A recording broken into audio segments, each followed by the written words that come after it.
চলুন আজ ইংরেজি ভাষার এক অসাধারণ গল্প শোনা যাক। একটা এমন সময়ের গল্প যখন একটা ভাষা বলতে গেলে প্রায় হারিয়েই যাচ্ছিল, কিন্তু মজার ব্যাপার হলো তিনটে বড় বড় বিপর্যয়, মানে একটা বিজয়, একটা লম্বা যুদ্ধ আর এক ভয়ঙ্কর মহামারী সেই ভাষাটাকে শুধু বাঁচিয়েই তোলেনি, বরং তাকে একটা নতুন জীবন দিয়েছে। খুব অদ্ভুত শোনাচ্ছে তাই না? মানে একটা ফরাসি আক্রমণ, ১০০ বছরেরও বেশি সময় ধরে চলা একটা যুদ্ধ আর একটা মহামারী, এই সব কিছু মিলে কিভাবে আধুনিক ইংরেজির জন্ম দিল ভাবা যায়? আচ্ছা চলুন এই রহস্যের গভীরে ঢোকা যাক। তো গল্পটা শুরু করতে হলে আমাদের একটু পিছিয়ে যেতে হবে। চলুন একদম সেই সময় ফিরে যাই যখন ইংরেজি ভাষার ভবিষ্যৎ খুবই অনিশ্চিত ছিল। মানে এইসব বড় বড় ঘটনা ঘটার ঠিক আগে। দেখুন, এই যে মিডল ইংলিশ পিরিয়ড, মানে ১০৬৬ থেকে ১৫০০ সাল পর্যন্ত, এটাকে আমরা বোঝার সুবিধার জন্য তিনটে ভাগে ভাগ করতে পারি। প্রথমটা হলো অ্যাংলো নরম্যান পিরিয়ড, তারপর আসলো চসেরের যুগ, আর সবশেষে যাকে বলা হয় দ্য ব্যারেন এজ। এই টাইমলাইনটা মাথায় রাখলে পুরো ব্যাপারটা বুঝতে বেশ সুবিধা হবে। গল্পের শুরুটাই কিন্তু একটা বিশাল ধাক্কা দিয়ে। নরম্যানরা ইংল্যান্ড জয় করে ফেলল, আর তার সমস্ত চাপ এসে পড়ল ইংরেজি ভাষার উপর। সালটা ছিল ১০৬৬।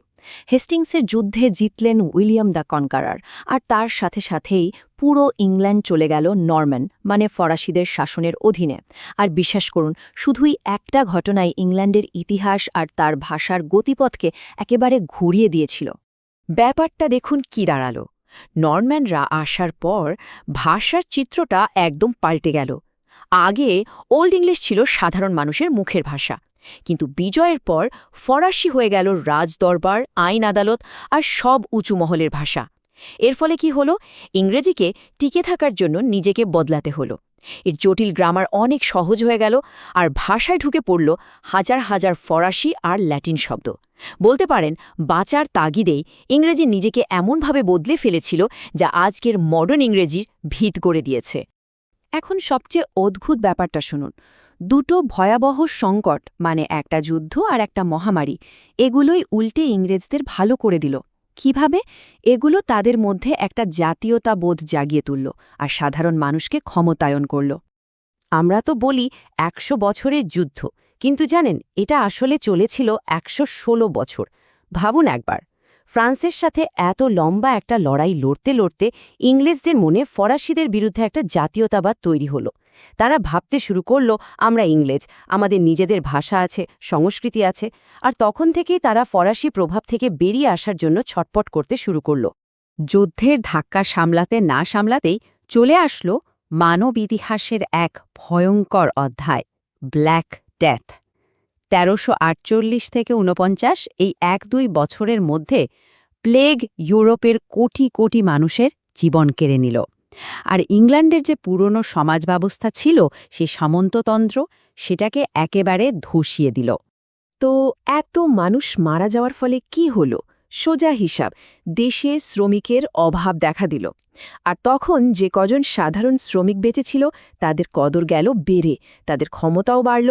আর তাদের মুখের ভাষা কোনটা ছিল? ইংরেজি। ফলে ইংরেজিরও সম্মান বাড়তে শুরু করল। এই যে ক্ষমতার হাতবদল, এটাই এখানে দেখানো হচ্ছে। আর এখান থেকেই শুরু হলো ইংরেজির কামব্যাক স্টোরি। ধর্ম, সংস্কৃতি আর প্রিন্টিং, এই তিনটে দিক থেকে ইংরেজি ভাষা আবার নিজের হারানো জায়গা ফিরে পেতে শুরু করল। এই ঘুরে দাঁড়ানোর পেছনে তিনটে বড় স্কেপ ছিল। ১ নম্বর, জন ওয়াইক্লিফ বাইবেল অনুবাদ করলেন ইংরেজিতে। ভাবুন, সাধারণ মানুষ প্রথমবারের মতো নিজের ভাষার ধর্মগ্রন্থ পড়তে পারল।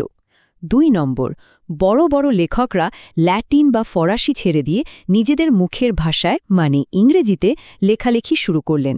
আর ৩ নম্বর এবং সবচেয়ে বড় গেম চেঞ্জার ছিল উইলিয়াম ক্যাক্সটনের প্রিন্টিং প্রেস। এর ফলে ইংরেজি বই একদম সস্তা আর সহজলভ্য হয়ে গেল।